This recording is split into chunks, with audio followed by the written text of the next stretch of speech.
ఏమిటమ్మాయి నన్ను పిలిచావు కదా, ఏం సంగతులు? ఏమీ లేదు పంతులు గారు, ఈయన మా బాబాయ్. ఈయన నీకు పరిచయం చేద్దామని. ఈయన ఈ మధ్యంతా ఇక్కడ లేడు, బాంబేలో ఉన్నాడు. ఈయన మంచి యాక్టర్, అందుకని ఈయన నీకు పరిచయం చేయాలని. ఆయనతో నాకేం పరిచయం? ఆయన డ్యూటీ అయింది, నా డ్యూటీ అయింది. ఏమిటి నీ పిచ్చితాను చిన్నదానా? అదేమీ లేదు పంతులు గారు, ఈయన మా బాబాయ్. ఈయన పరిచయం చేయాలని నేను చాలా రోజులుగా ఆలోచిస్తున్నాను పంతులు గారు.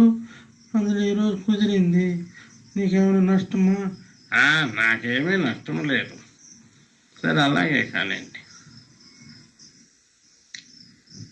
బాబాయ్, ఈ పంతులు గారు నేను లవ్ చేసుకొని ప్రేమించుకుంటున్నాం బాబాయ్.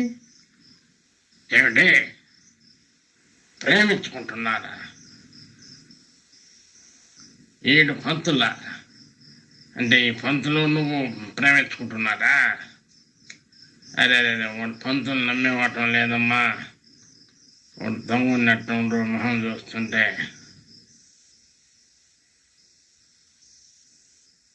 నాకు ఎందుకో అనుమానం వస్తుందమ్మా. ఎంత ఆలోచించినా నాకు మైండ్ పని చేయటం లేదు. వాడు మొహం చూస్తే పాపిస్తాను, దొంగ ఉన్నట్టున్నాడు. జాగ్రత్త. అలాంటి వాడు కాదు బాబాయ్.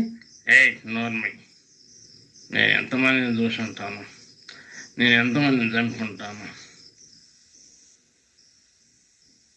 నాకు అన్నీ తెలుసు. కొంచెం జాగ్రత్త. ఏదైనా అవసరమైతే నన్ను పిలవండి. నేను వచ్చేయంటే మీ సంగతి నేను తేలుస్తా. సరేనా పాప? అలాగే బాబాయ్, అలాగే వెళ్ళరండి అయితే. జాగ్రత్త.